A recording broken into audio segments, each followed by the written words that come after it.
Hi everyone, and welcome back to a new tutorial. It's been a little while, but I've been trying out new things, playing around with AI, and I'd love to share my new process with you on how I've created my recent edit. If you're new here, my name is Noemi. I'm a motion graphics designer. I've been doing this for way too long, over 10 years. Today I will walk you through my entire process.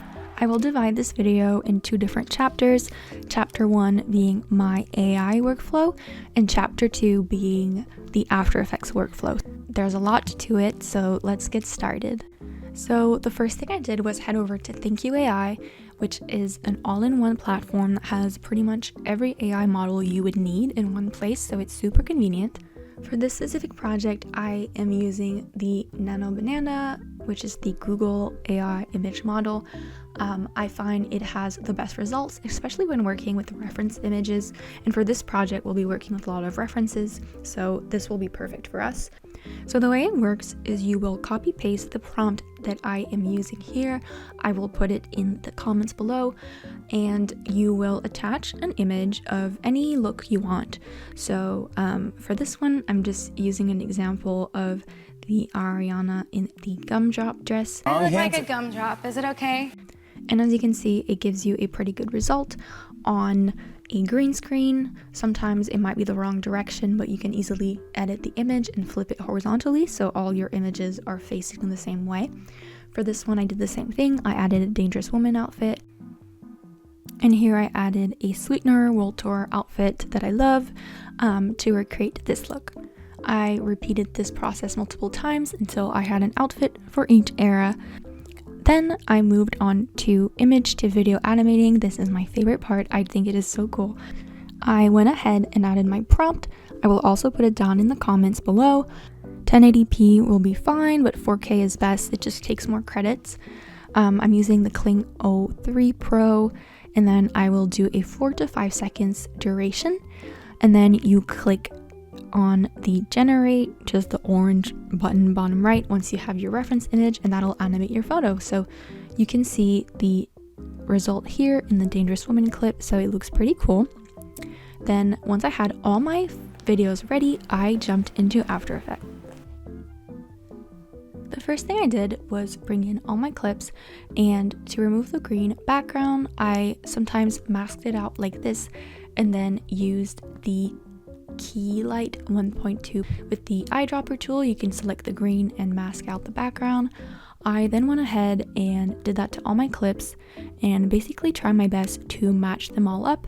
I also added a little ruler guide to just make sure that they were all lined up. I also really wanted the footsteps to match, so when the clip changes, it's the exact same leg movement, just making it more hard for myself. But this is basically what I did. Here, I'm also cleaning up the clip and matching up the footsteps here. I then went ahead and added my backgrounds, and for my backgrounds I had to key the position to make it look like she was walking in the room because it is a still image. So by keyframing the position from the start to the end of the clip, I just moved it around so it would match the exact pacing that she's walking to mimic like a camera following it, so it looks like it's a 3D scene, but it's all very 2D.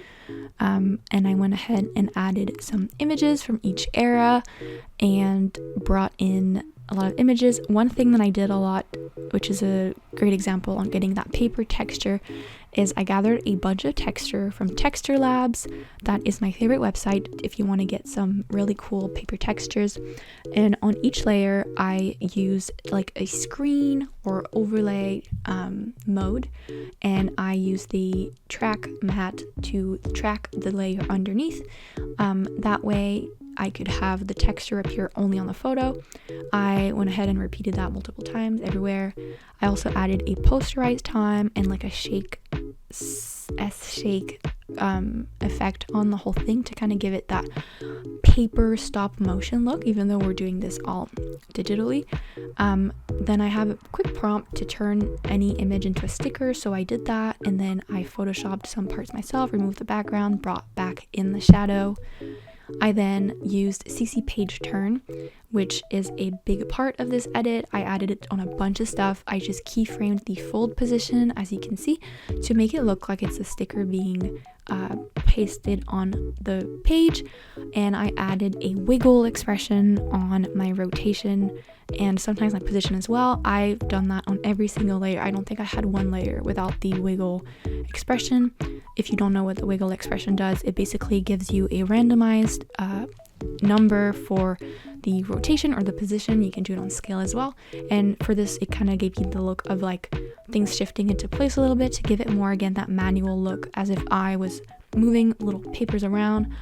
I then added some overlays that I hand drew on Procreate. I will link that below. I'm turning them into like a free overlay pack if you want to use them for your edits, but I am playing around and adding those, and I am also moving things around so much, which is why I don't film watch me edits usually, because you guys would get so upset at how something looks at the start of the edit and then it looks at the end of the edit. I've changed it so many times, it's basically a new edit. So then I added roughen edge, another important effect to get this look. I added it on basically every photo that I had to give it kind of like, again, this more textured look. I didn't want things to be cut too sharp and look too digital. I'm trying to recreate like a collage style here.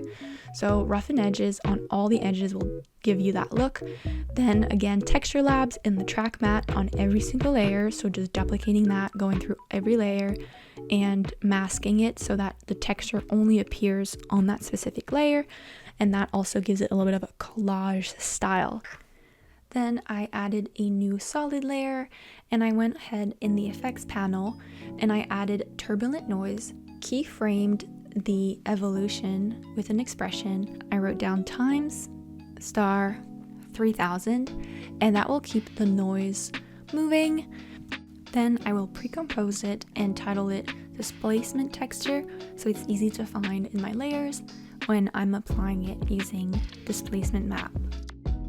Here you can see I added onto the Eternal Sunshine logo. You just select the displacement texture, and then when you click play, you'll see that it has this little bit of a wiggle. It's really nice to add on text. I also added the displacement map on the photos and anywhere that I wanted to have a little bit of motion. Also on my hand-drawn overlays, I liked how that looked. Speeding up this part now, but I'm basically redoing the same thing, adding displacement map on some different photos, making sure every photo has the rotate wiggle, the position wiggle, and applying that all over the scene.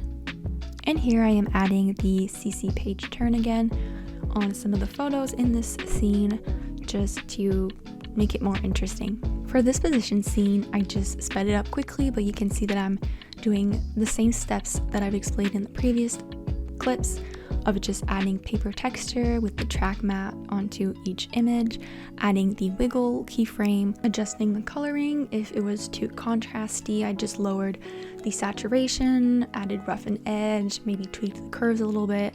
And here's a more detailed breakdown on how I added this paper outline around Ariana. I basically use the roto brush tool. I have a tutorial on that on my channel if you're not familiar with it, but it's pretty helpful.